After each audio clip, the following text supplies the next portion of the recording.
重生了，我回到了被污蔑剽窃的比赛现场。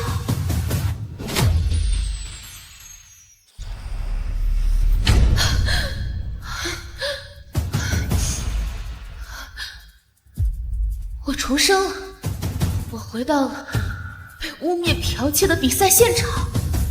姐姐，姐姐，你怎么不说话呀？邵新纯，你不是能通过透视看得到我的创作，并提前模仿吗？好，那我今天就让你成为比赛最大的笑柄。姐姐，你到底怎么了？邵新纯，你别碰我！你干什么呢，邵子安？一点教养都没有。她可是你的妹妹。妈，你别怪姐姐，姐姐她只是刚回来，还不懂家里的规矩，你多包涵包涵，对吧，姐姐？邵子安，你是不是疯了？邵子安，我还让你在赛场上照顾纯纯呢，你倒好，你咋打起你妹妹来了？我照顾她，凭什么？凭她有绘画天赋，凭她是我女儿，是我养在邵家多年的女儿。你是不是嫉妒纯纯？我嫉妒她，从小重金培养却没有成绩，我嫉妒她有副猪脑子吗？姐姐，你想要冠军，我可以让给你，你何必说话这么难听呢？他邵子安还想拿冠军，他一个乡野丫头，他懂画画？我不懂，他邵新纯就懂了。你什么意思啊？我什么意思？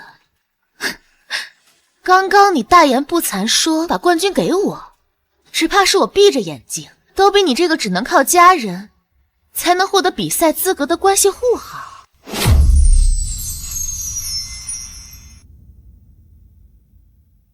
刚刚你大言不惭说把冠军给我，只怕是我闭着眼睛都比你这个只能靠家人才能获得比赛资格的关系户好。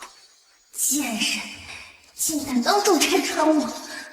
姐姐，你怎么能这么说我呢？你胡说八道！你怎么能这么说你妹妹呢？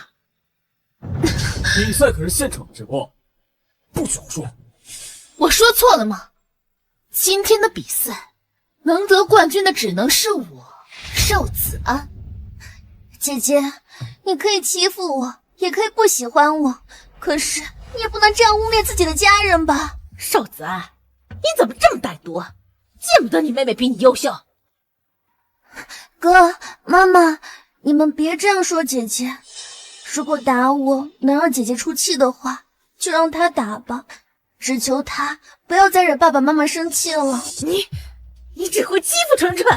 早知道今日，当初就不应该认你回家。您可算说了句明白话。早知今日，上辈子我也不会因为亲人重复受辱。你这是说的什么话？邵子安，你怕不是疯了吧？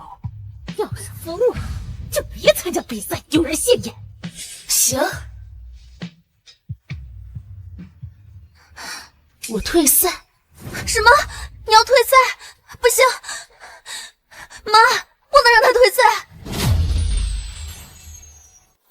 纯纯，她不参加比赛，你激动什么呀？妈，不能让她退赛。看来我退赛碍着你事儿了。姐姐，你在外流浪多年，苦学画画技巧，不就是为了证明自己吗？可别因为一家人拌嘴就错失良机啊！纯纯，你太善良了，他都这么对你了，你还替他着想。邵子安要是真的退赛了，那我可怎么办呀？我又画不出来，可全指望抄邵子安呢。姐姐，你欺负我、抄袭我都没有关系，可是退赛就真的没有办法获奖了。赢得比赛不是你最大的心愿吗？以前是，现在我不在乎。姐姐，你千万不能退赛呀！比赛马上开始了，你怎么能轻易放弃呢？你看起来似乎很想让我参赛，还是说没有我你画不出来？没有，这怎么可能呀？我只是不希望姐姐错过这个大好的机会罢了。不用你操心。嘿，姐姐，我知道你生我气，但是你也别死准考正号呀。行，我不死。你求我。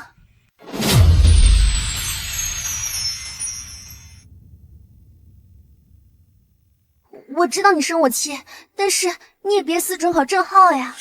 行，我不死。你求我。姐姐，没必要这样吧？一个人丢人现眼还不够吗？啊！你还要拉上纯纯？少子安，哪有你这样的？姐姐参加比赛，还让妹妹求的。距离比赛开始还有5分钟，闲杂人等可以退场了。姐姐，我求你了。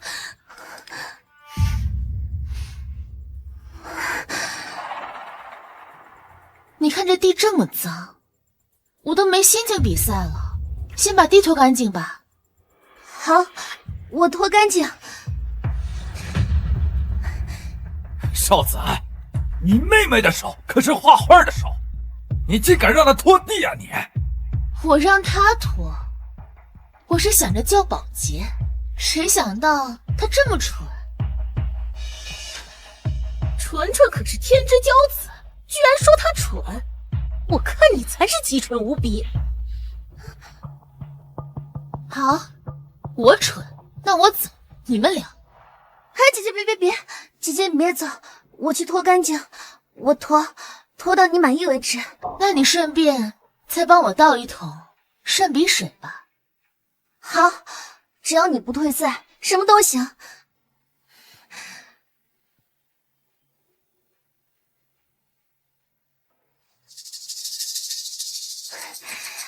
姐姐，这样可以吗？这桶刷了没？就倒水。好，我再去洗，洗到你满意为止。少子安，你能比就比，比不了就滚蛋，还在这使唤着纯纯了。行，我不比了。哎，姐姐，别啊，姐姐，哥，你别这样说姐姐，姐姐，你别冲动啊，姐姐，哥他是跟你开玩笑的。这画笔好脏啊，用不了了。少子安，你给我等着，等比赛结束，我就让全世界都知道你是一个偷窃别人的贼，让你永远抬不起头。好，我去洗。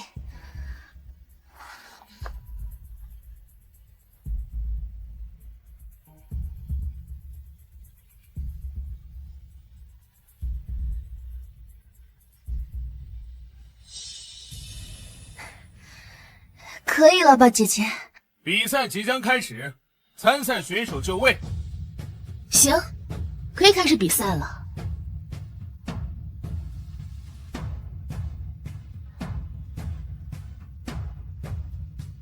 少子安，你终于上当了！只要你参加比赛，我就能用你创意夺冠。上世被你诬陷，又惨死在你手上。这一世，我定要赢得比赛，让你身败名裂。上世被你诬陷，又惨死在你手上。这一世，我定要赢得比赛，让你身败名裂。本次比赛以人物和风景为选题，各位选手选好题目自行发挥。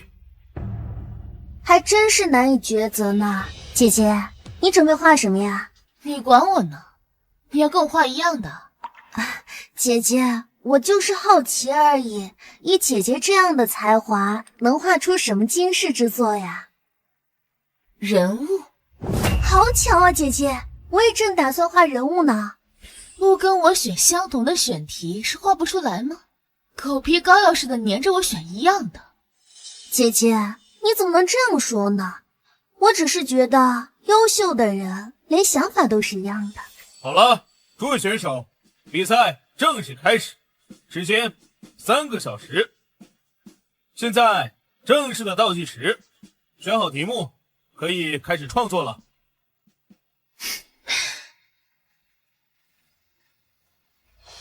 不管你选什么，我都能看到，还能先你一步完成，说不定还能锦上添花。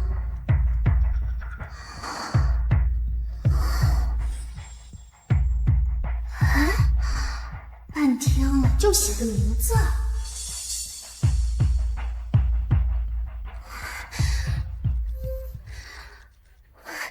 怎么回事啊，少子安，怎么不画呢？姐姐，你还不开始画吗？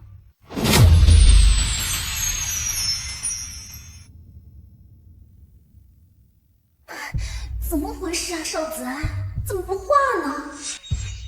姐姐，你还不开始画吗？早早画好，给你时间抄呢。我还有个颜色，没想好怎么调。什么颜色啊，姐姐？我帮你调。肤色，我来帮你。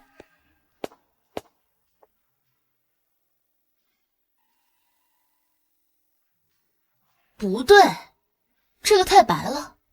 没关系，我再改。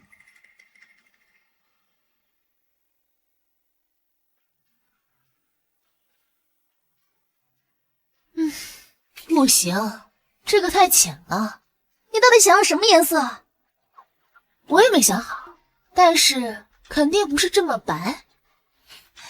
没事，那我再加深一点。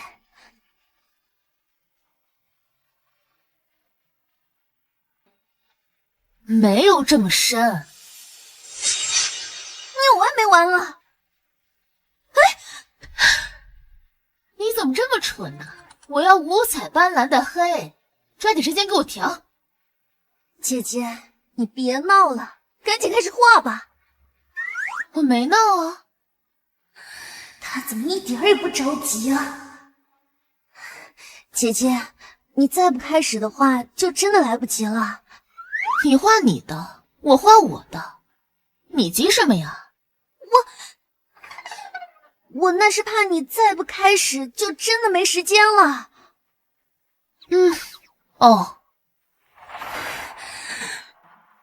这少子安坐在场上不画是做什么呀？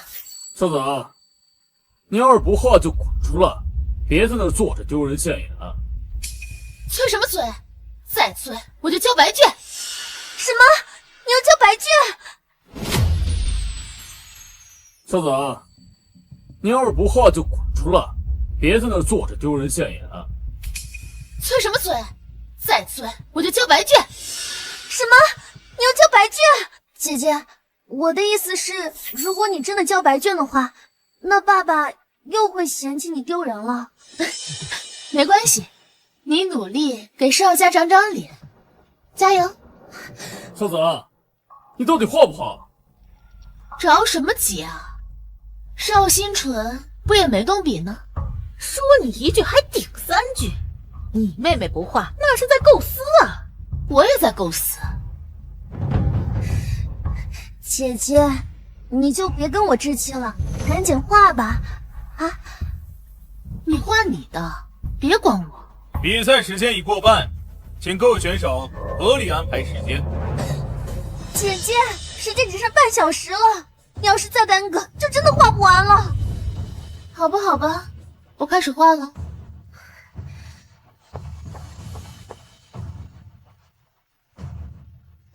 邵新纯，这下你可要好好找。太好了，邵子安终于不得不画了，一会儿我就坐实他抄袭的丑闻，让他身败名裂。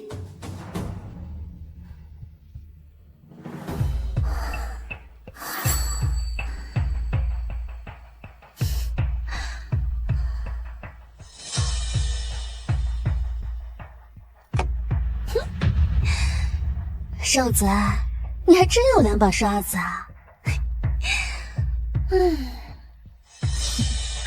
果然上当了，邵新纯啊，邵新纯，这一世别再想污蔑我抄袭，抢走我的冠军。果然上当了，邵新纯啊，邵新纯，这一世别再想污蔑我抄袭，抢走我的冠军。少子，我先你一步画完，看你拿什么和我比。这邵子安怎么停笔了？他没学过绘画，该不会画不出来了吧？估计是。邵新纯好像也画完了，不愧是出自名师啊。距离比赛结束还有5分钟。老师，我要交卷。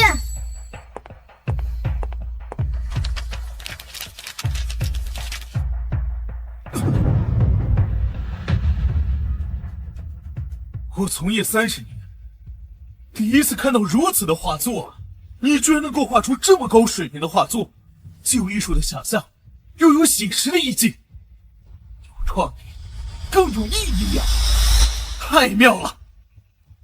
谢谢老师。不愧是纯纯，比邵子安那丫头强太多了。纯画的真好啊！姐姐，我画完了，你的呢？你画你的，少管我。哈，姐姐，难怪你一直遮遮掩掩，原来你在抄袭我。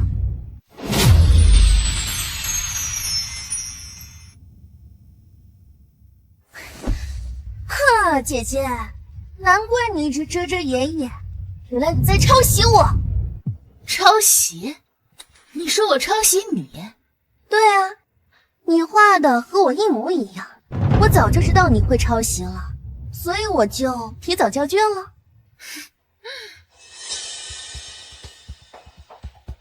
果然一模一样。邵子安，你还没画完，怎么解释啊？解释？我解释什么？我还没画完，怎么能说我抄袭他的一模一样？什么？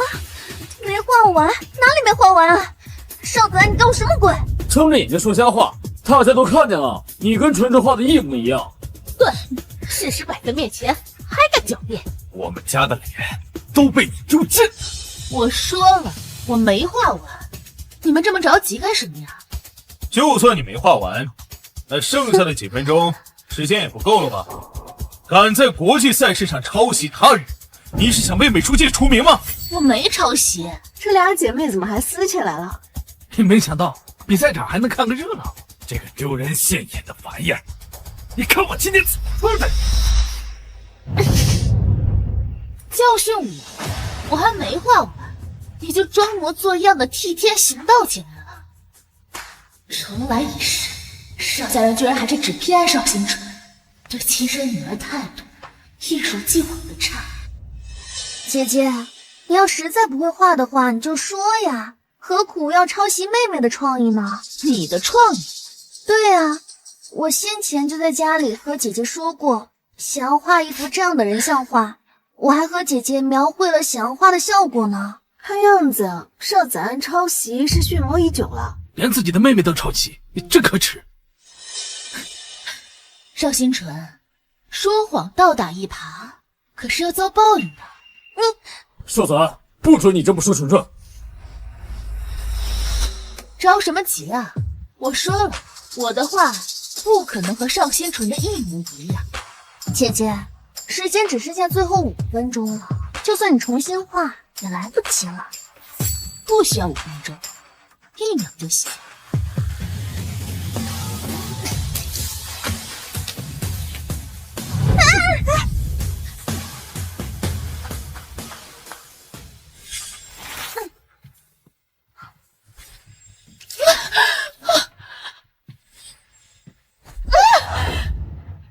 若能重来一世，我必定不会再为了得到家人的认可，懦弱忍让。邵子安，你疯了！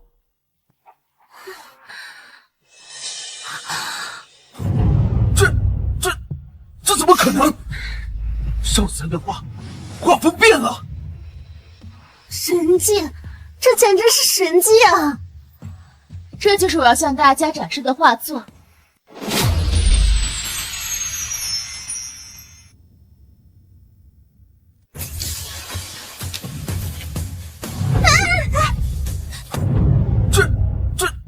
这怎么可能？邵子安的画风变了！好好牛啊！我还是第一次亲眼见证艺术的诞生。这幅画极具艺术性啊！老师，你先别激动，你不觉得少子安这幅作品有点跑题了吗？不对，我姐姐这幅画明显跑题了。果然，你们还是想往我身上泼脏水。什么叫泼脏水？你选的是人物，现在你这幅画又有风景又有人物，怎么能不算跑题啊？好像确实是偏题了。就是啊，姐姐，你总不能一幅画霸占2种题材吧？对，要我说，跑题成绩就应该作废。是啊，那少子安这个成绩应该要作废的吧？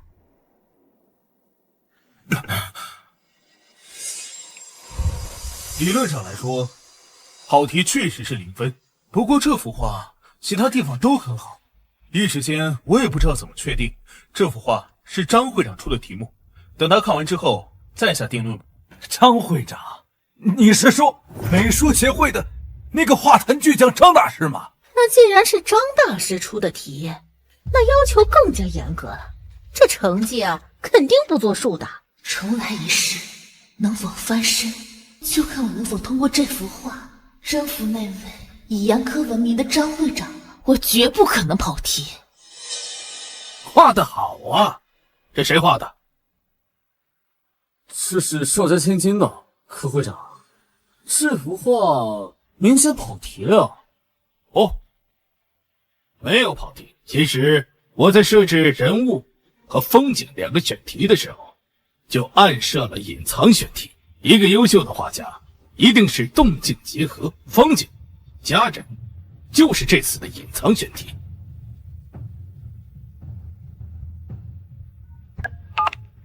喂，考场吗？给我务必留下邵氏千金的画，我要亲自到现场收他为关门弟子。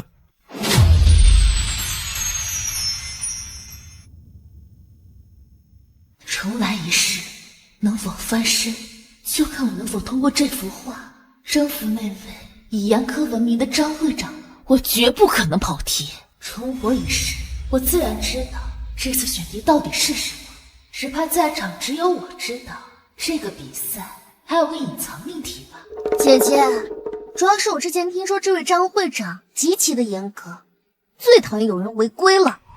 是，这幅画虽然是佳作，但是明显是偏离了题目的要求啊。老师，您放心，我有信心，让张会长一定喜欢这幅画。呸！就你有信心？哼，就是，一点都不谦虚，还在这自卖自夸，多跟你妹妹学习学习。是啊，姐姐，多学学规矩总没有坏处的。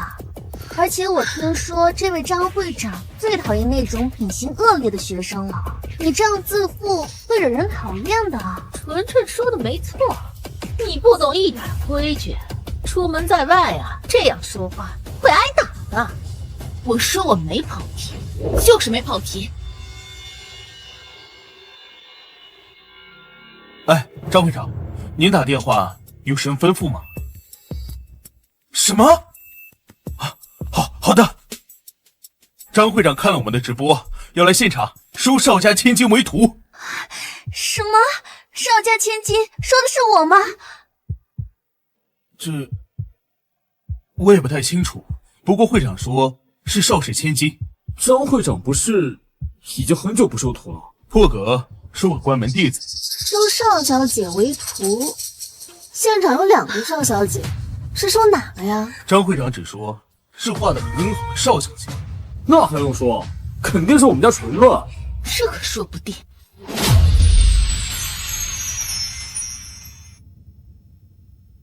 张会长看了我们的直播，要来现场收邵家千金为徒。现场有2个邵小姐，是收哪个呀？那还用说，肯定是我们家纯乐。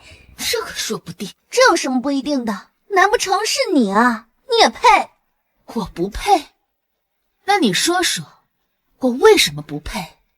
哼，老师，我从小就学画画，我的父母为我的艺术事业倾注了很多心血，我从小就师从名家。姐姐可从来没有学过画画。不会吧？邵子安真没学过绘画吗？哎呀，姐姐，对不起啊，都怪我，是我说了嘴了。我确实没学过，没回邵家之前，我在外流浪10几年，饭都吃不饱，哪有功夫学画画？好了，先不说这些了。这幅画确实有可能偏题了。张会长说了，要收邵氏千金。老师，纯纯也是我们邵氏的千金，张会长啊，收的千金就是我们纯纯啊。这倒也是，真是天助我也！你跑题了，这关门弟子的殊荣正是我的。妈，都是邵家的女儿，你为什么只向着她？死丫头，说什么呢？还不是你什么都要跟你妹妹抢？就是，包括这次比赛也是，我看你就是在家偷偷练级，想过来跟纯纯抢。我抢的什么了？我在外流浪10几年，是她抢走了我的人生。我又不是你一个人的哥哥，纯纯那么优秀，而且是跟我从小一起长大的，我就是喜欢她，怎么了？可我也是你的亲妹妹。什么亲不亲的？纯纯啊，陪在我们身边10几年，你呀，就是在外边不学无术的野丫头。邵子安，你心儿怎么就那么小呢？怎么就容不下你妹妹呢？我心眼小，在这个家里，我做什么都是错的，邵新纯做什么都是对的。早知今日，又为何要把我找回来呢？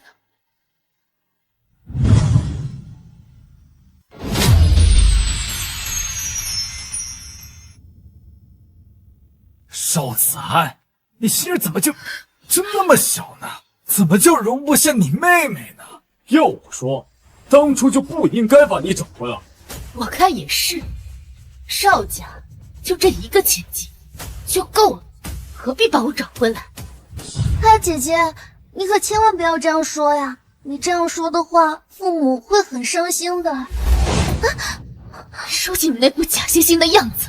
姐姐，我们也是为了你好呀，你放心，就算我成了张会长的弟子，我也不会因为你是我的姐姐嫌弃你不要你的。我放心的很，因为你根本没有机会加入他的门下。少子安，别欺人太甚啊！怎么能这么说你妹妹呢？你的那副破画都跑题了，还在这妄想着拿冠军。你要是没睡醒，就去回家补觉去，别真的是做梦。冠军也只能是纯纯的。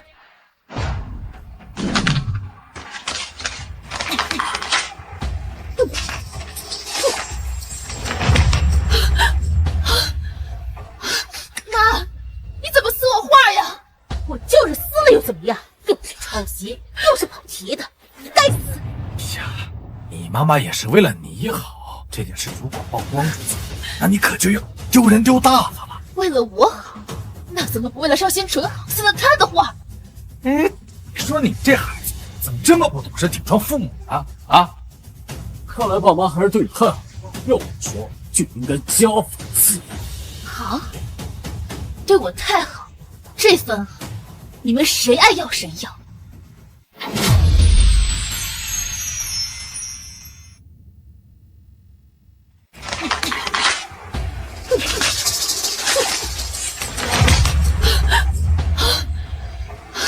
妈，你怎么撕我画呀？看来爸妈还是对你太好，要我说就应该加法4。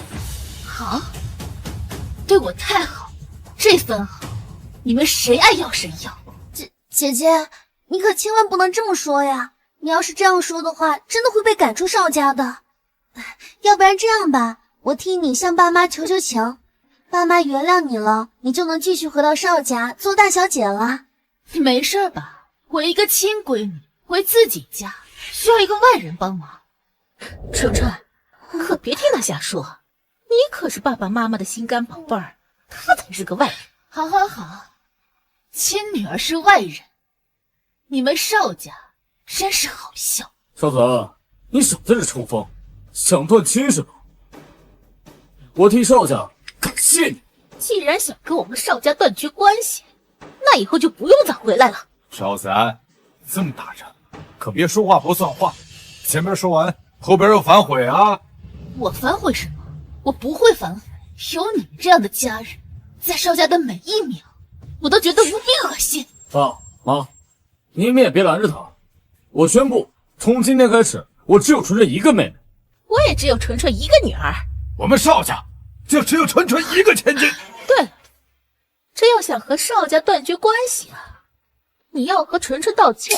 我们纯纯啊，可不能不明不白的受这份委屈。不搞臭我，你们是不会罢休。现在也污蔑我抄袭，因为你就是抄袭了，敢做不敢当是吗？你们说是就是，那我还说邵新纯抄袭的我呢？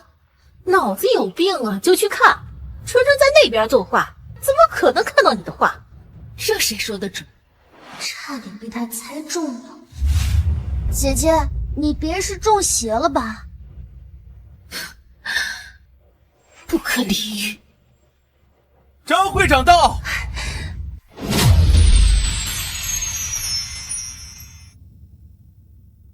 不搞臭我，你们是不会罢休。现在也污蔑我抄袭，那我还说邵新纯抄袭的我呢？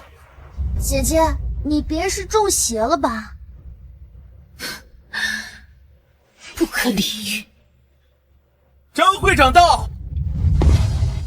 张会长，我等翘首以盼，您终于到了呀。张会长，您不是要收一位关门弟子吗？这两位就是邵家千金啊。行了，先把画拿给我看看吧。张会长，您好。会长，这位他就是邵氏集团的董事长啊。小女的画，想请您过过目。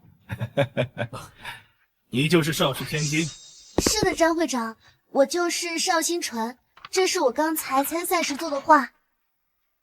不错。张会长，我们女儿可是从小都学画画的。确实能看得出来这幅画有功底。这么说，纯纯马上就是张会长的关门弟子了。我什么时候说过升他为徒了？张会长，你不是说我妹妹画的不错？在我这儿，不错和凑合就是一个意思。张会长，您这什么意思啊？你会不会说人话？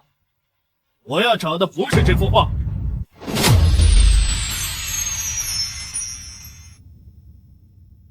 我什么时候说过升他为徒了？张，你不是说我妹妹画的不错？在我这儿，不错和凑合就是一个意思。这有什么问题啊？我女儿这幅画不是挺好的吗？是啊，张会长，您不是要找邵家千金吗？这位就是邵家千金啊。我要找的是邵家千金，但我要找的不是这幅画。不是有一张山水和人物相融合的画吗？那张画在哪儿？拿出来我看看。没事，看他干什么？不就是一幅画吗？找出来这么难吗？哎，那张画现在在哪儿呢？哦，好像就是在邵子安的画板里啊。画板里？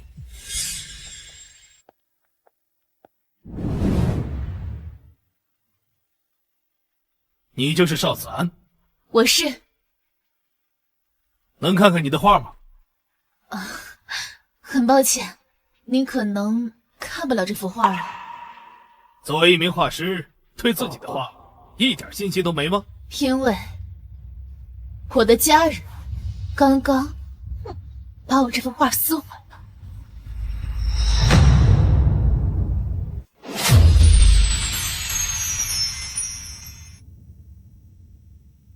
你就是邵子安？我是。能看看你的画吗？很抱歉，您可能看不了这幅画了，因为我的家人刚刚把我这幅画撕毁了。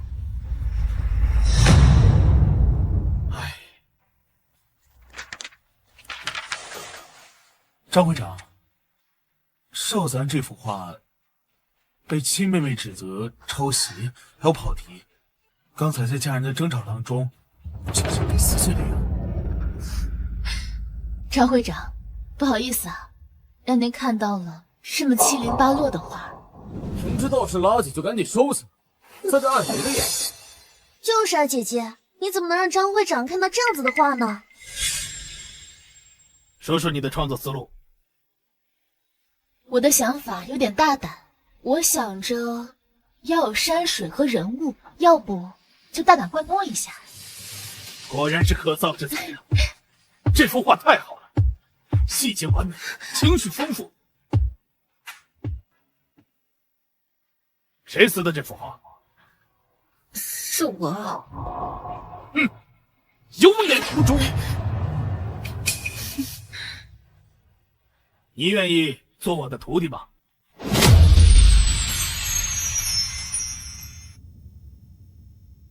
果然是可造之材啊！这幅画太好了，细节完美，情绪丰富。你愿意做我的徒弟吗？什么？我很愿意。哈哈哈哈！好，还不改口叫师傅？好的，师傅。会长，刚才这画一直没给您看，是因为在场的各位，大家都觉得这幅画它跑题了呀。是啊，这个画和题目要求明显不符啊。跑题？我当时说的题目是什么？你再复述一遍。以人物和风景为选题，所以哪里跑题了？人物也在，风景也有，而且两者融合的恰到好处。这样的话，这幅画倒是完全按照题目要求画的呀。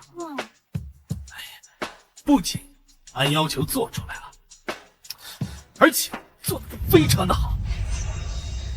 可是张会长，他这幅画还抄袭了呀！是啊，张会长，你看，这是我妹妹画的，这明显是她抄出来的。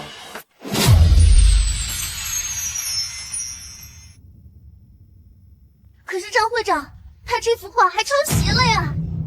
是啊，张会长，你看，这是我妹妹画的，这明显是她抄出来的。抄袭？这样的作品，你来抄袭一下试试看。以后不带脑子，就不要出来在这么多人面前说话。少子安他小时候一不五步，根本没有学过画画，怎么可能会有这种思路？天哪，这么惨的吗？看来这次是侥幸吧？也不是，靠天赋，还有一点点运气。不仅是运气，还有重来一次的勇气。就这些，没经过系统的培训，纯靠所谓的天赋。我回邵家之后，有了工具，才开始学画画。这也太难了吧！明明是邵家千金，但从小吃尽了苦头，甚至还没有寻常人家女儿幸福呢。真没想到，这幅画你竟是全靠天赋完成的。无法想象，要是有老师带着专程学习一下，未来将会有怎样巨大的潜力。哎呀，你们胡搅蛮缠，你蛮横无理，你就是个强盗！这幅画你就是抄你妹妹的！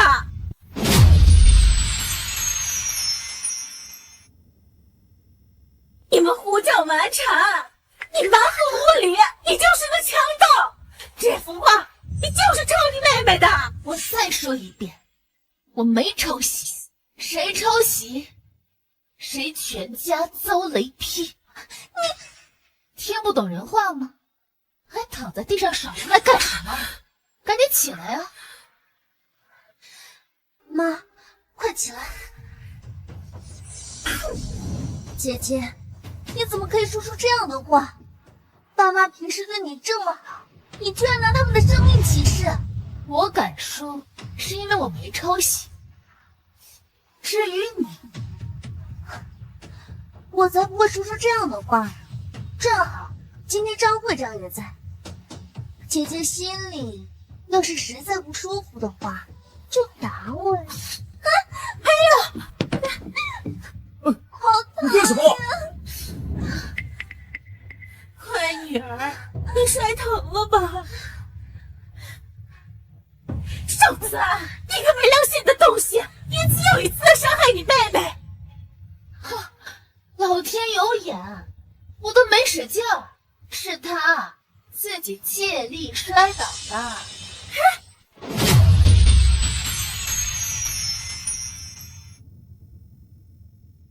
姐姐心里要是实在不舒服的话，就打我呀！你干什么？瘦子，你个没良心的东西，一次又一次的伤害你妹妹！我都没使劲，是他自己借力摔倒的。还不学纯纯啊！你妈菩萨般的心肠，怎么生了你这么恶毒的女儿？我还没说你瞎了眼，你说我恶毒？天底下我就没有见过你这样的父亲。你给我闭嘴！张会长在这儿，听见你这么忤逆不当的话，肯定会叫保安把你赶出去。算了哥，姐姐，都怪我，刚才是我自己不小心摔倒的。你总算说句人大呀！所以这件事情我可以不要你道歉，但是你抢我画的事必须道歉。画是我的，我抢你什么呀？姐姐，你抢走父母的宠爱，哥哥的关心，我念你回家不久，这些我都可以不和你计较。可是你又抢走我的创意，又抢走张会长的徒弟之位。再说一遍，我没抢。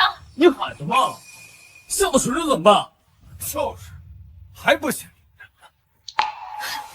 行行，画儿是我创作的，我是爹妈生的，我抢你什么了？有你这样颠倒黑白的能力，你怎么不用在调色上？瘦子，你怎么这样小肚鸡肠？就算是你的，又能怎么样？扔给你妹妹又如何？我小肚鸡肠，你怎么不把你儿子让给别人呀？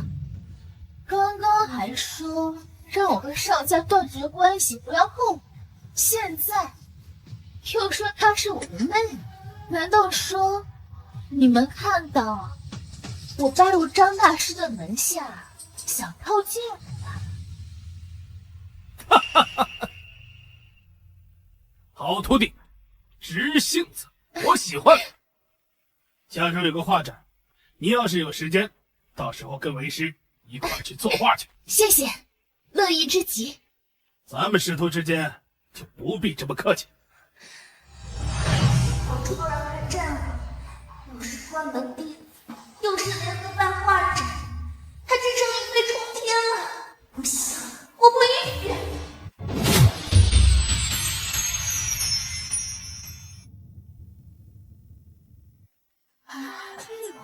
这个很有意思，臭逼老了，混虫啊！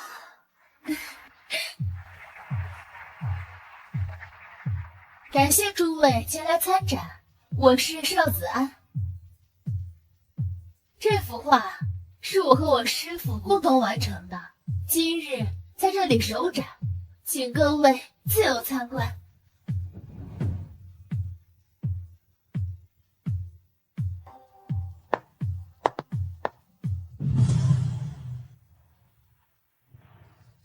这就是邵子安画的画，看起来也不怎么样。是啊，怎么看怎么缺乏美感。你知道什么？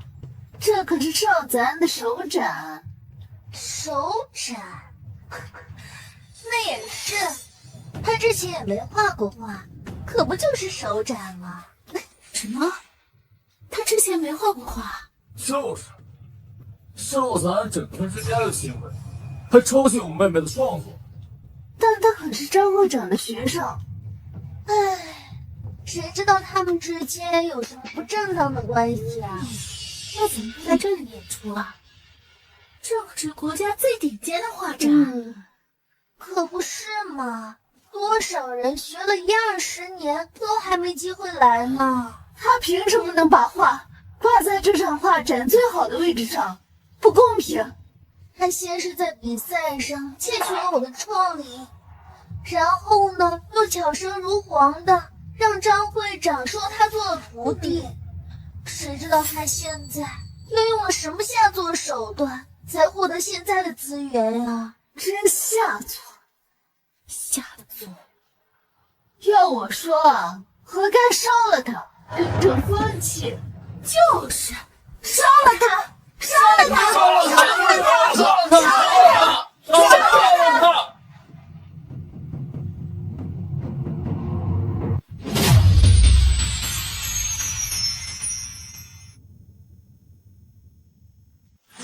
哥哥，别这样，就算他不好，咱们也不能破坏他呀。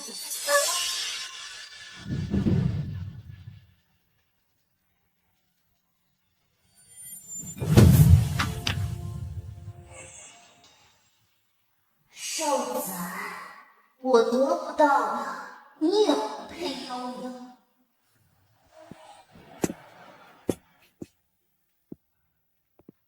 师傅，您来了。是啊，我这次特意交代了布展的人，把咱们第一次合作的画放在最中间的位置。位置确实很好，观画的人挺多的呢。好，那咱们一块儿进去看看。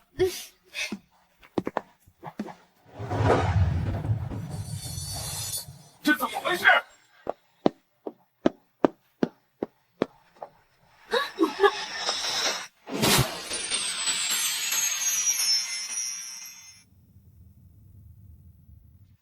哥哥，别这样，就算他不好，咱们也不能破坏他呀。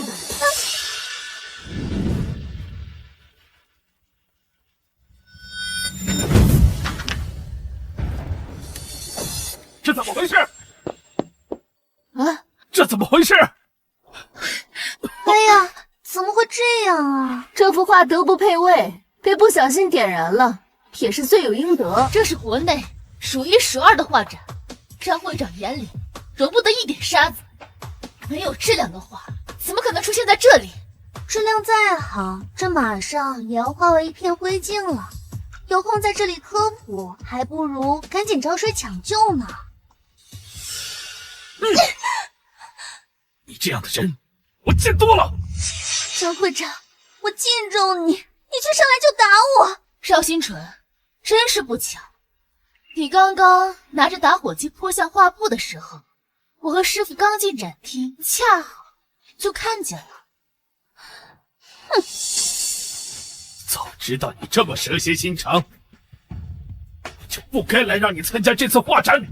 看到别人的作品这么好，就要毁掉，这就是你对待艺术的态度。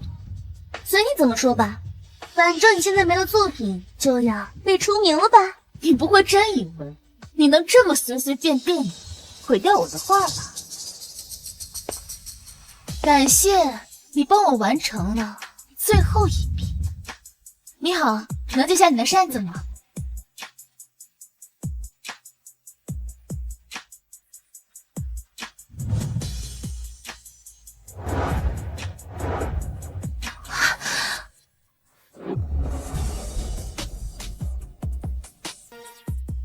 邵新纯，像你这样没有敬畏之心，根本不懂艺术的魅力。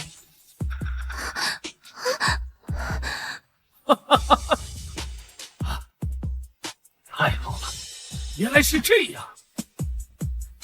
我这个当师傅的也得自愧不如啊。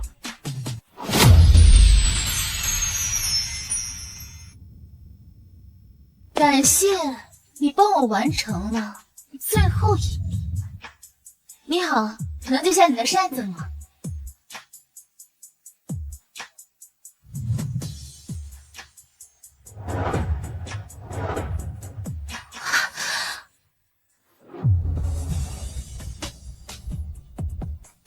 真没想到邵子安有这么强的能力啊！什么能力啊？他这就是侥幸。就是这么简单的竹子，我上小学就会画了。邵新纯，你到现在还在嘴硬，你根本不懂艺术。邵新纯呐，邵新纯，我看你这心一点都不纯。哎，师傅，你还别说，这邵家起名字确实有意思。是吗？怎么说？你看啊，这邵新纯新布置。哎，你再看这上文，5大3粗，5力之拉满，没什么文墨，更没什么文化。还真是啊，瞧这一家人起名起的，真是缺什么叫什么。少子安，少在这胡说八道。就是啊，姐姐，你别再开玩笑了。赵新纯，我不开玩笑，难道一脸严肃的带你进警察局吗？你胡说什么？这多大点事儿你就要送进警察局啊？纯纯他也不是故意的，犯了错不道歉，还说是无心之失。我看你这个当哥哥的，把妹妹可宠坏了。师傅，您别生气，这少家的家风啊，一贯如此。我看，我们还是跟警察说吧。抱姐，少子安，画展结束，立马给我回家。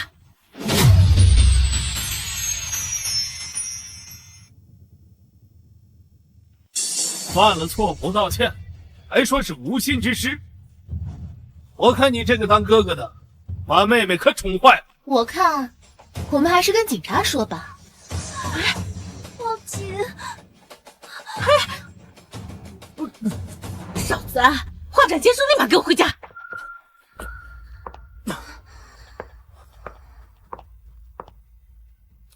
爸，你看少子安那个贱人把纯纯气成什么样了？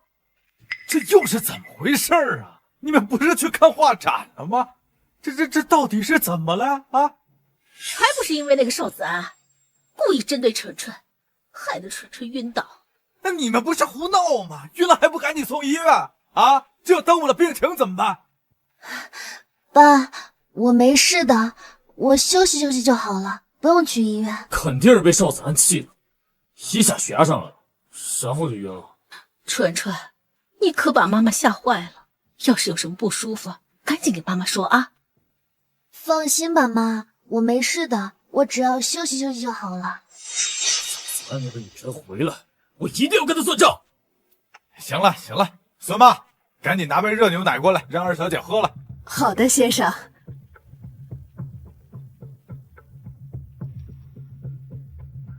孙妈，你现在就上2楼，把少子安的东西收拾出来，等他回来，立马让他拿东西滚蛋。少爷，这……本少爷现在使唤不动你了是吧？不是，少爷，大小姐，少子安，他不住楼上。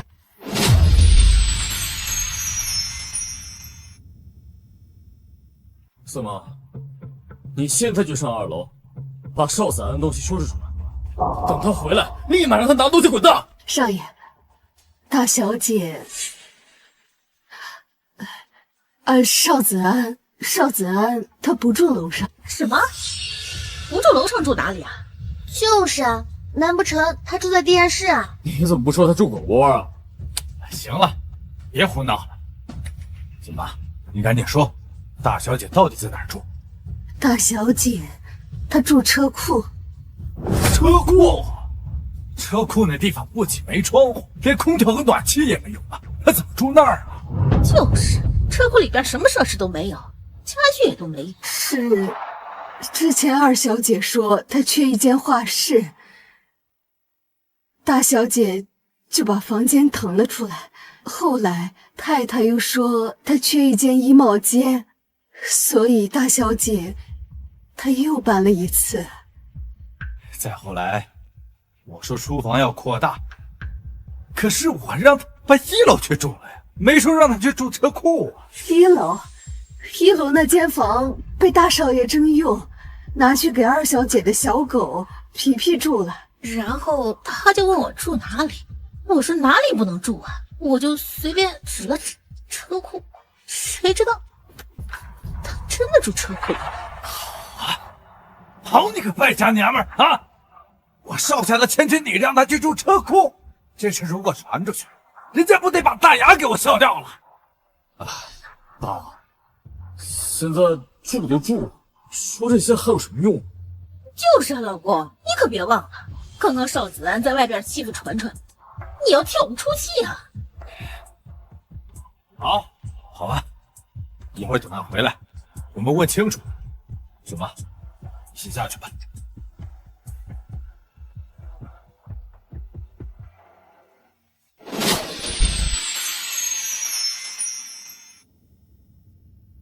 你可别忘了，刚刚邵子安在外边欺负传传，你要替我们出气啊！好吧，一会儿等他回来，我们问清楚。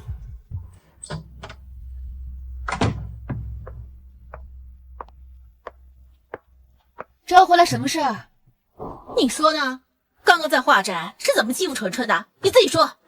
你没事吧？谁叫他难堪了？好啊，邵子安，本来你妈说你在外面欺负你妹妹，我还不相信。你这不挺相信的吗？说不准你小女儿回来说几句，不就已经认定了吗？我是让你跟纯纯道歉呐。姐姐，别喊我姐姐，我和邵家没关系。我怎么生了你这么个不孝的女儿？您要生气，不妨问问您的小女儿，今天到底受了什么委屈啊？纯纯，你说，今天邵子安是怎么欺负你的？爸，姐姐说我没有她优秀，还说我的名字起得不好，说我心不纯。你心是真不纯。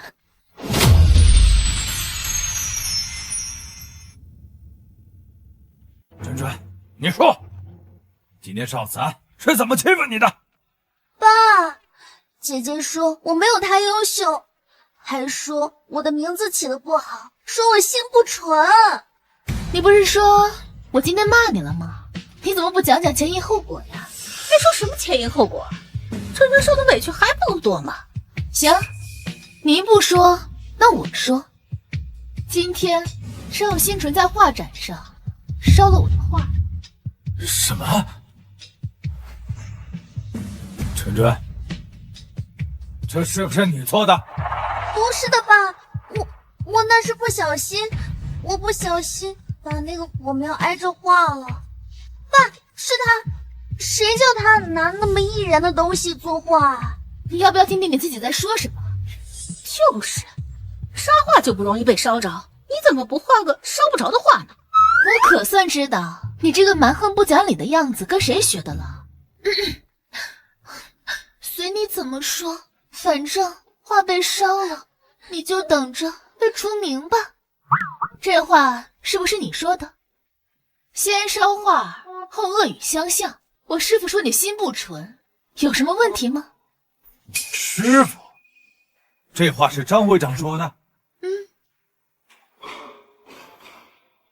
不对呀，纯纯又不抽烟，他拿什么烧你的画？这就要问问你的宝贝儿子了。邵家少爷对艺术一概不懂，抽烟喝酒倒是样样精通啊。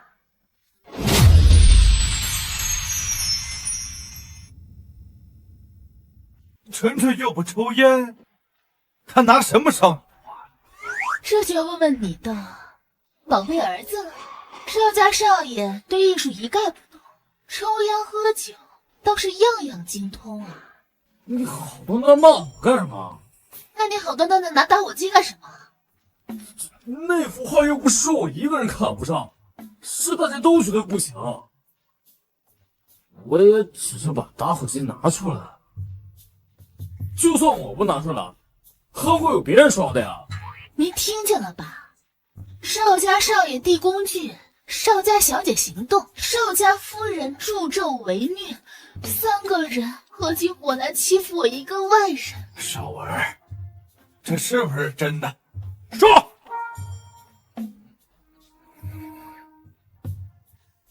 不过爸，纯纯他也不是故意的。先不说他是不是不小心，但您是真的蠢。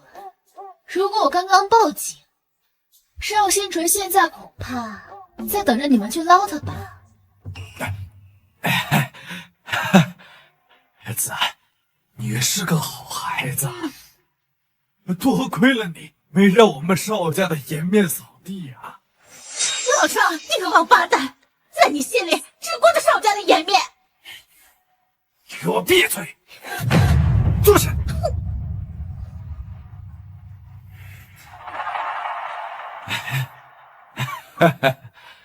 子涵，好孩子，你放心，爸爸会补偿你的。从今天起，以后我给你双倍的生活费。不是你笑什么？爸给你脸了是吧？我笑，是因为我觉得你们都好笑。不是你不相信是吧？你放心，我说到做到，2倍，2倍不够，我给你3倍。您就算给100倍，也无济于事啊。你还做上梦了？还100倍？谁在意呢？零的多少倍都是零。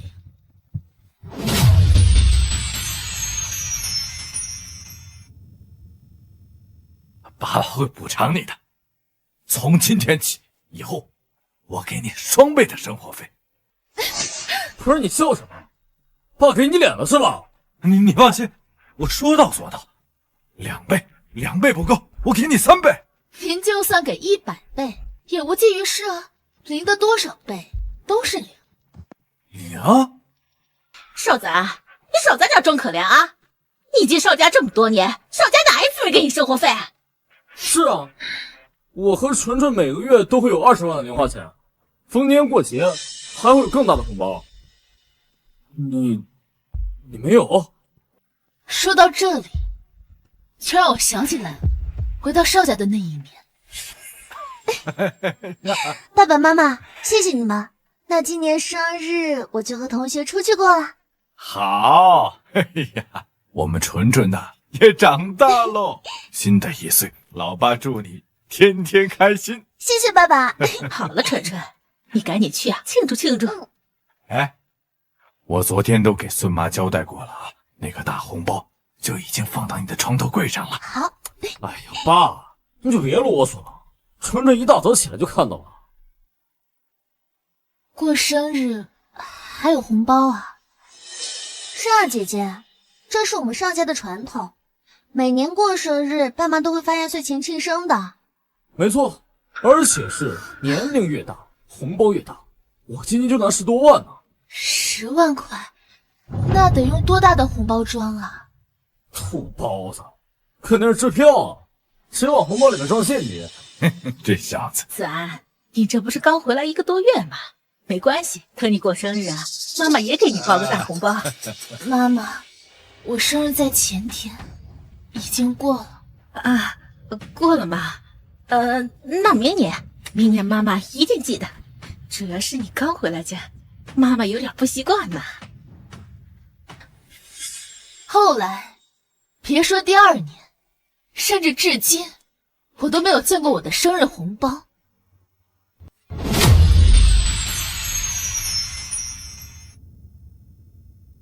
怎么可能啊？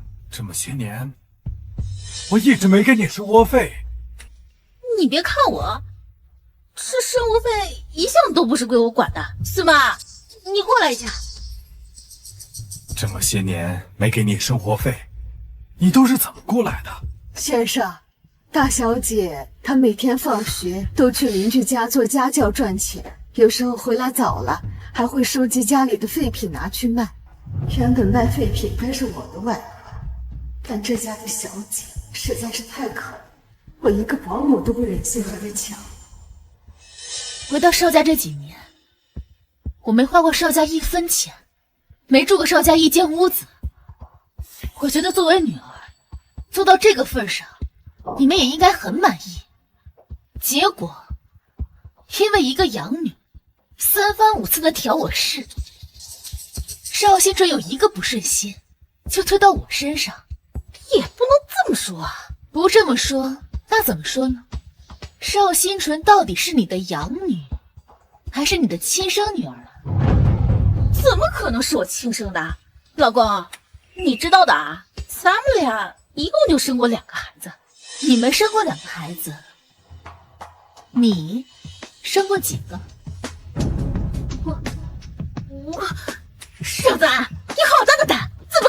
话呢？哎，我说你慌什么呀？啊？本来我还很信任你啊，怎么被少子安说中了吗？先生，我要告发太太，隐瞒二小姐的身世。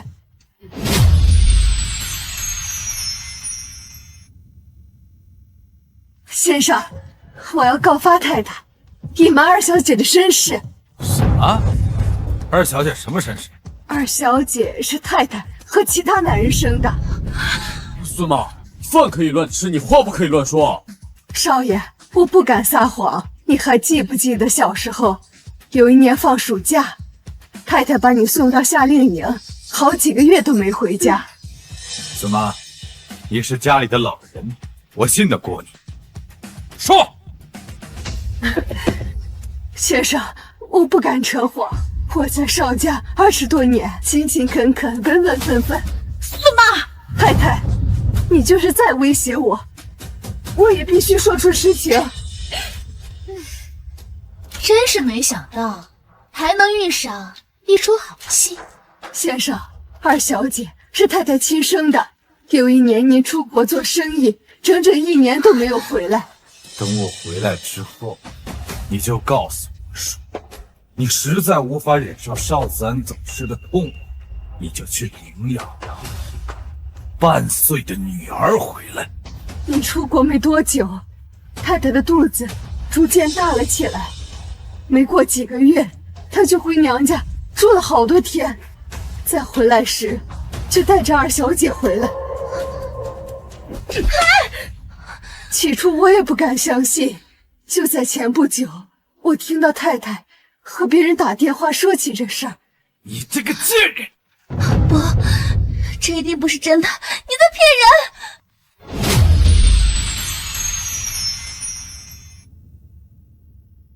先生，我要告发太太，二小姐是太太和其他男人生的。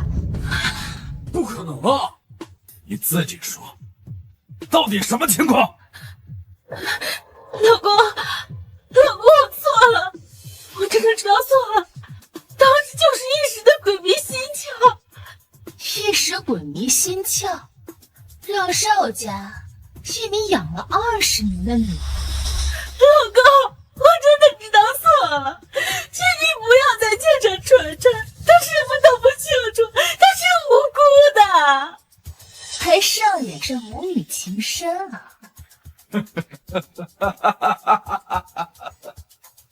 我老婆跟别人生的女儿，让我白疼了20年，你现在还让我原谅你？他对纯纯这么好，你说他是不是更喜欢邵新纯的爹呀？说，那个野男人是谁？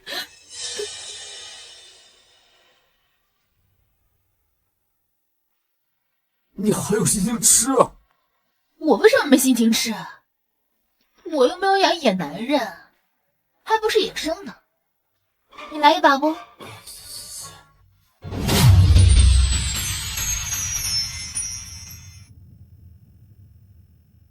我老婆跟别人生的女儿，让我白疼了20年，你现在还让我原谅你？他对纯纯这么好，你说他是不是更喜欢邵新纯他爹呀？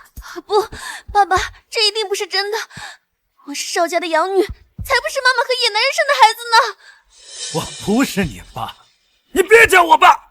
爸，事情还没调查清楚，先别着急下结论嘛。是啊，好，那就等事情调查清楚。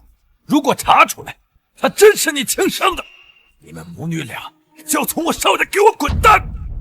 老公，我嫁进你们邵家30年，没功劳也有苦劳吧？我好歹还给你们邵家生了个长孙，你就这么绝情？我告诉你，这不可能！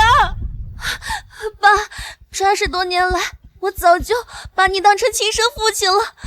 就算你不要妈，你也不能不要我呀，爸！纯纯，爸这会儿在气头上，你先坐一会儿吧。我现在就联系人去做亲子鉴定。你们现在回你们房间把东西收拾好。等到鉴定结果出来，你和你的宝贝女儿给我滚出邵家！你怎么能这么狠心？我可是在你们邵家30年。爸，你不能这样！闭嘴！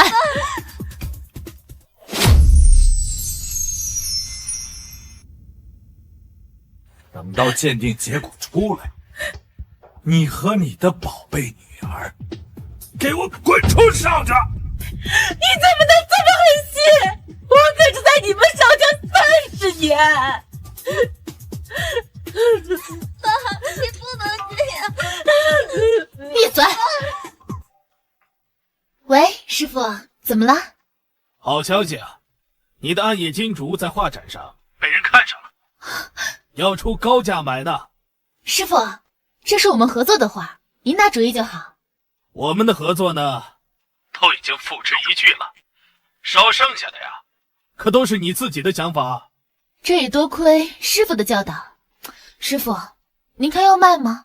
第一幅参展的画留作纪念也挺有意义的，但一来这画被烧过了，二来他们出价实在是高。您在办公室吗？要不我跟您面聊吧。再好不过了，我在办公室等你。真是奇怪，怎么他今天的眼神这么有压迫性？他让我们闭嘴，我们居然都照办了。小人得志，这都还没怎么着呢，你就嘚瑟起来了。小人总比野人好吧？你也不知道谁是野生的。我怎么没思路？邵星辰，你有头绪吗？你欺人太甚！你们先聊吧，我先失陪了。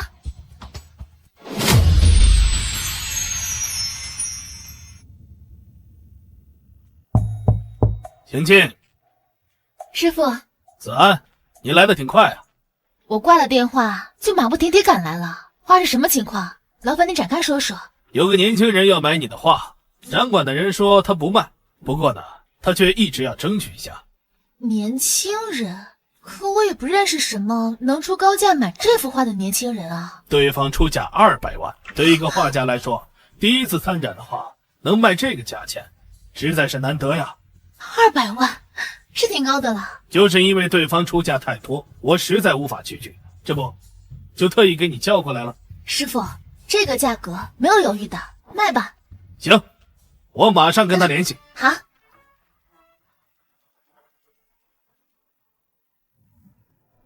秀子，快回家，把子杀了！什么？好，我马上回去。师傅，我可能得再回邵家一趟。好，要不这样子，我陪你一块回去。不用了，师傅。小姑娘好不容易找到了家，回来没享几天福，就遇到了这样的情况，哎，真是可怜呐。这样，我安排人送你回去。行，谢谢师傅。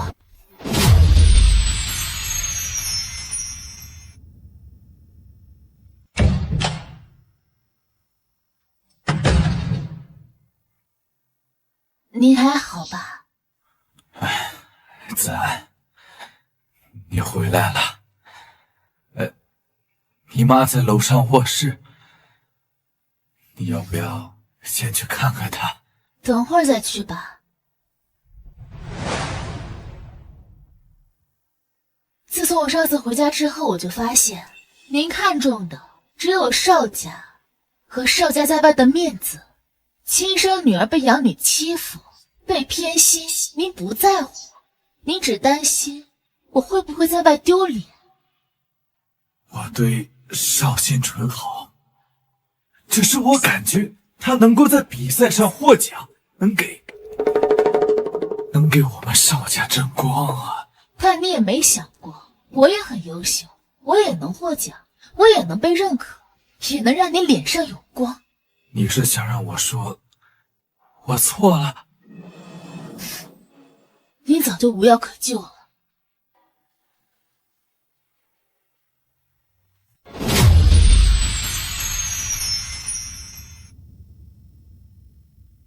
妈，你怎么样？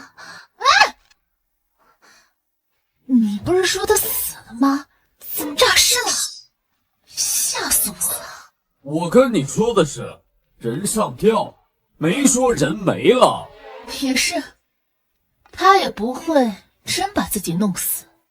少子，妈都已经这样了，你还说难听的话刺激她，你什么居心啊？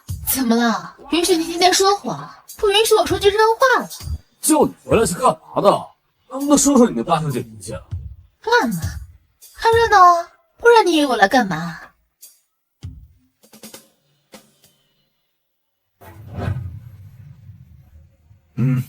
这是我刚打印的文件。爸，这该不会是……没错，离婚协议。爸，如果你们俩真离婚了，我能不能跟着你啊？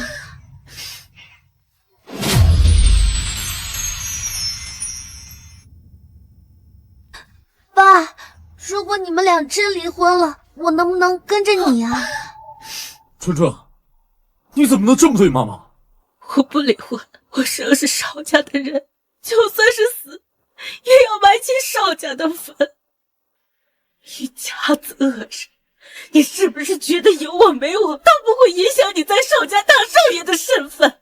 做错事得接受惩罚，这是你的因，这是你的果。好了，签了吧。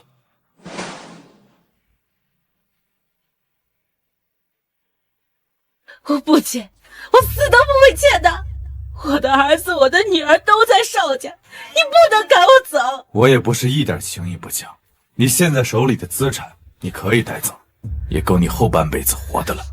只是你实在是太恶心了，签了它，从今以后你与我不复相见。我不签，只要我不签，我就永远是邵家的夫人。妈，你还是签了吧，你签了对大家都好。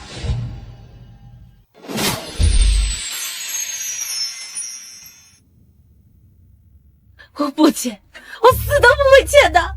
我的儿子，我的女儿都在邵家，你不能赶我走。妈，你还是签了吧，你签了对大家都好。春春，你到底什么立场？哥，你说这话好奇怪啊！是妈妈做错了事情，那我自然是向着爸爸的呀。你难道不是因为他更有钱吗？肯定是因为他更有钱啊，要不然图什么？你先闭嘴。哦，邵新川，你可是你妈妈最疼爱的小女儿，你真的愿意留在邵家，生我这个没有血缘关系的爸爸吗？爸，只要你肯收留我，从今以后我只有爸爸，没有妈妈。你就没想过，万一你的亲爹更有钱呢？也是啊。妈，我的亲生爸爸是谁啊？是，哎，别急，要是你的亲爹真比邵家有钱，你还回邵家吗？切，那你这不是废话吗？我亲爹要是更有钱啊，那我肯定立马去找他。你不是也一样吗？要不然你回邵家干什么？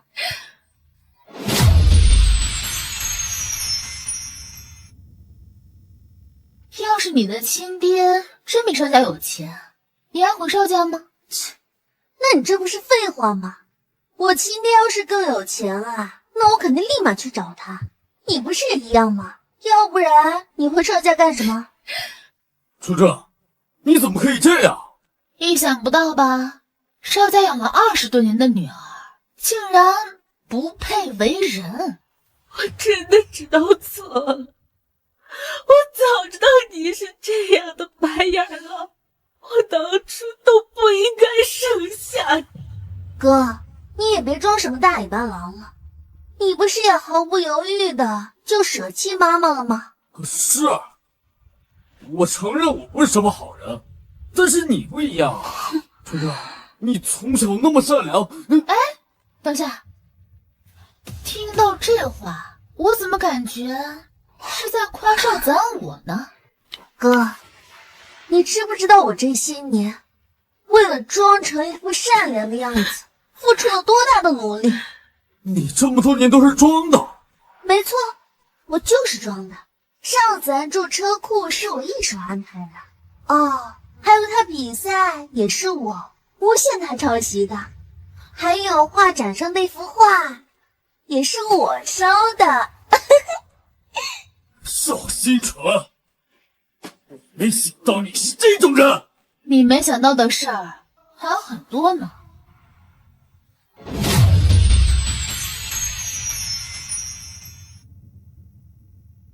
邵子安住车库是我一手安排的哦，还有他比赛也是我诬陷他抄袭的，还有画展上那幅画也是我烧的。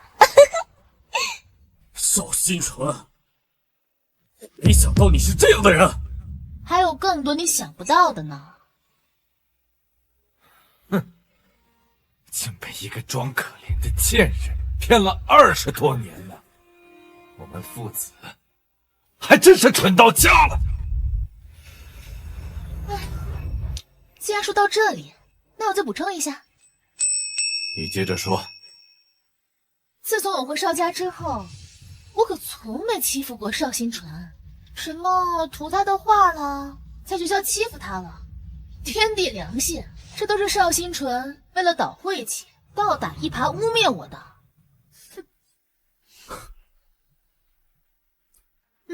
我是真蠢，亏我还自诩从小跟他一起长大，和了解，我还一直认为她是那个单纯的小姑娘。都是因为你，让我伤害我亲妹妹。哎，等一下，邵新纯才是你亲妹妹，伯母必父的亲妹妹。是，可是对不起，不过都是被他蛊惑的。这样，以后我每个月给你发钱，不要怪我。用不着你微不足道的弥补，早要拿去。我当时辛辛苦苦赚钱，都不知道你在哪。孩子死了，现在知道来奶了。你以为你现在了不起了？就你那幅破画，那么几块钱啊？也就200万。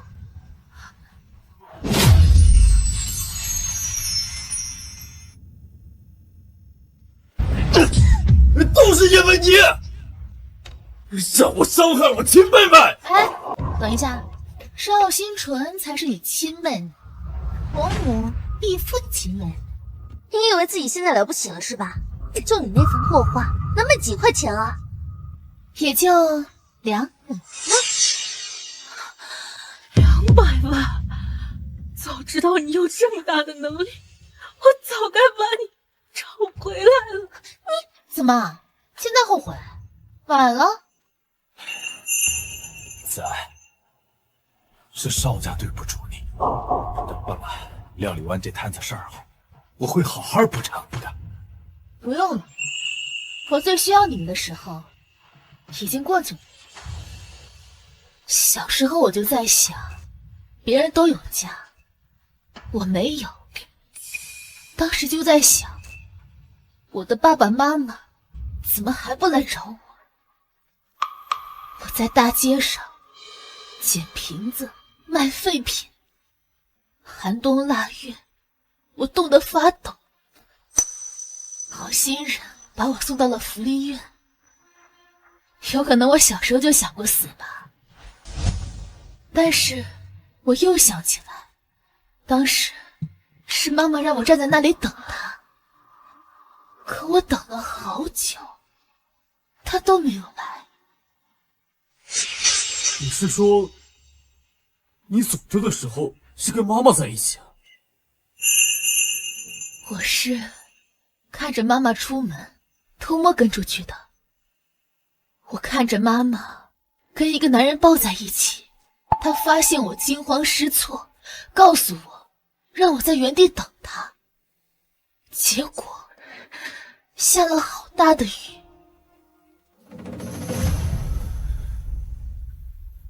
你回来的时候，雨都停了。你听说邵子安走丢，你大发雷霆啊你！原来你一直知道女儿在哪儿，是你扔了她呀！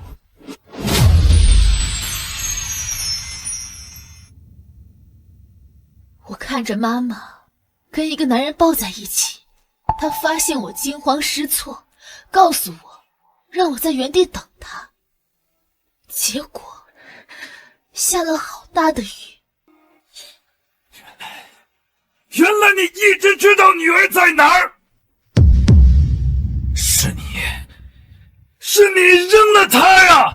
是啊，是他撞破了我的好事。我原本就是想惩罚他一下，让他在原地多待一会儿。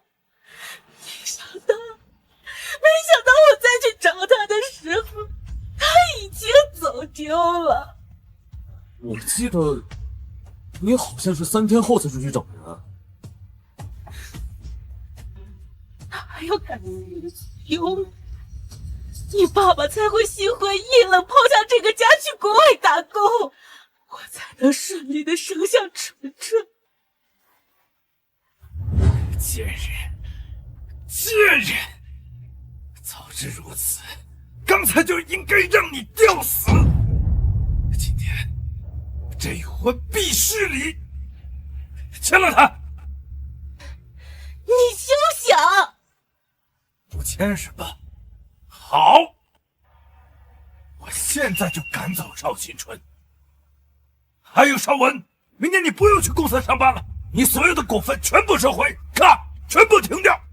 不要，我签。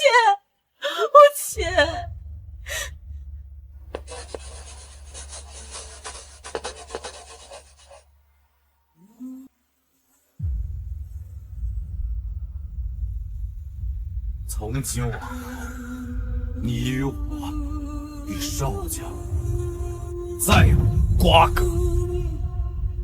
爸，那我……别叫我爸爸，我不是你爸爸，你和你妈妈一样，离我越远越好。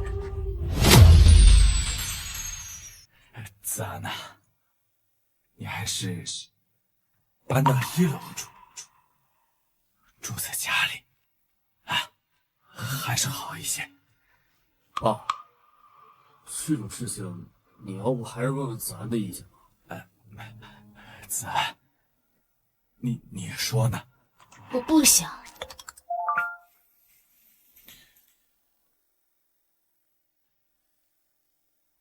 太好了，我师父说我的画获奖了。凭什么你还是邵家的女儿？凭什么你还能获奖？邵新纯，你能不能收收自己的小姐脾气？你已经不是这个家的大小姐了，怎么还在麻烦孙妈？你神经病啊！邵新纯，你怎么跟你妈一样，都喜欢掐人脖子？你妈掐的还是自己脖子。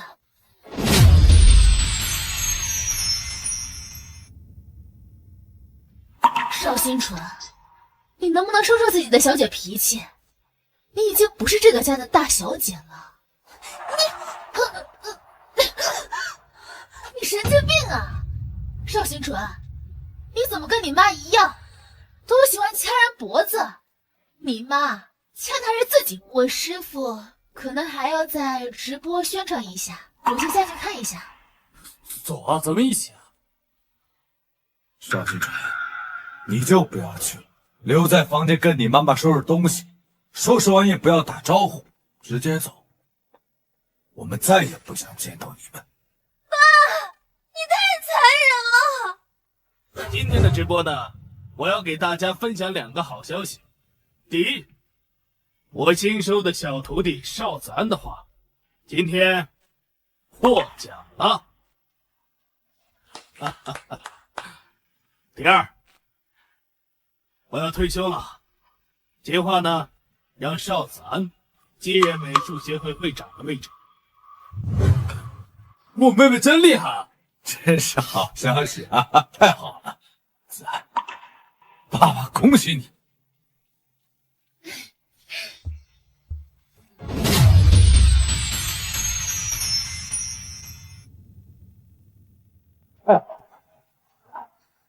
爸爸恭喜你。帮我什么呀？又不是当选总统了，一个破会长至于吗？小人得志。纯纯，要是让你扳倒邵子安，你有多大的把握？要是让我逮到那个，我一定让他生不如死，永世不得翻身。那就放手去做，我们重新搬回来这里。真的吗，妈？当然是真的。你想，邵家就这么一个千金，他要是出事了，还去哪儿找一个女儿？到时候我就会是邵家唯一的千金。妈，还得是你啊！那就抓紧时间吧。万一那个邵子安一步登天，平步青云，我们都没有机会了。妈，你放心吧，我已经想到办法了。这一次，我一定让邵子安是不得翻身。妈，我们真的要搬走吗？你那个便宜店容不下我们，还好我之前购置了一套小公寓。公寓？那咱们俩住那100多平的公寓够住吗？你就先忍忍吧，等你抢回邵家千金的位置，咱们还有享不尽的荣华富贵。只要我把这张图 PS 一下，主人公换成邵子安和张会长，那邵子安继任会长就继任不了了。发送成功。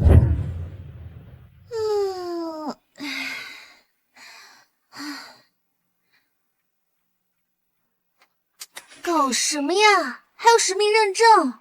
这样的话，我这不一下子就暴露了吗？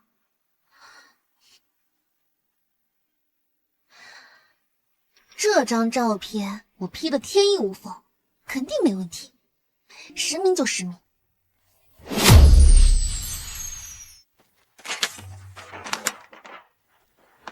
子安呐，有人举报，这，哎呀，举报？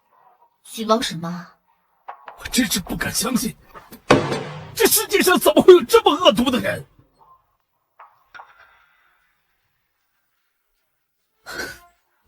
下作，这一看就是邵新纯的手笔。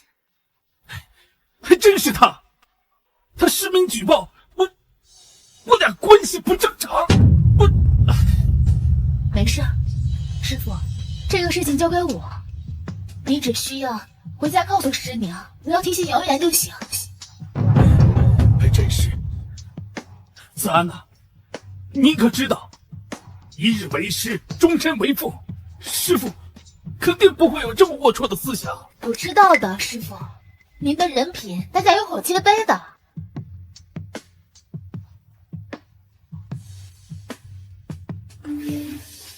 好了，复原出来了。这么快，太好了！一定要将这个坏人绳之以法。你说这邵新纯真是蠢，竟然还用自己和其他男人的照片。太好了，一定要将这个坏人绳之以法。你说这邵新纯真是蠢，竟然还用自己和其他男人的照片。子，你慢点儿，把气喘匀再说。哎呀，出事儿了！邵新纯造谣你跟张会长有一腿，已经把照片发网上了。哦，不是，你能不能上点心啊？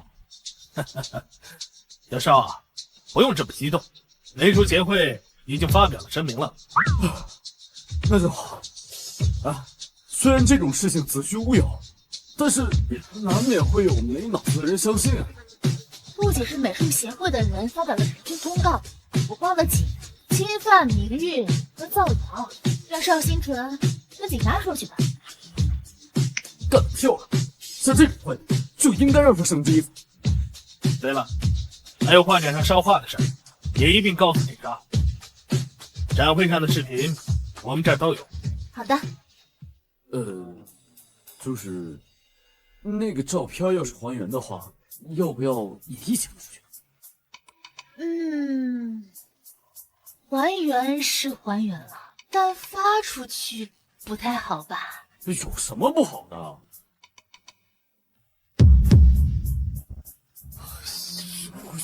太可怕了！幸亏这个人被少家除名了。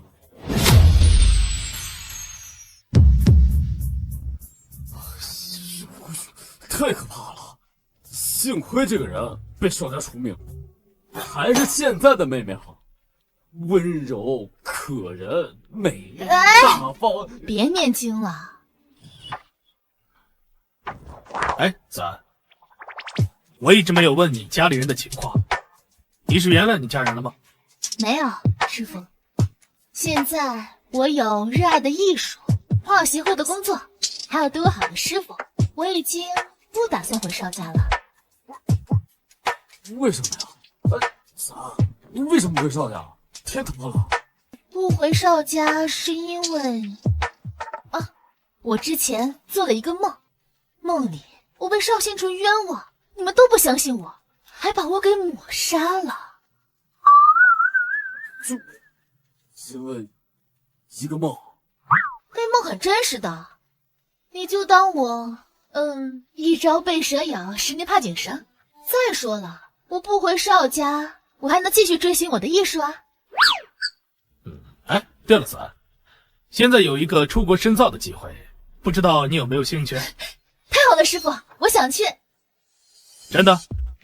想去就去。来子安，放下你的身外之物，去追逐你的梦想吧。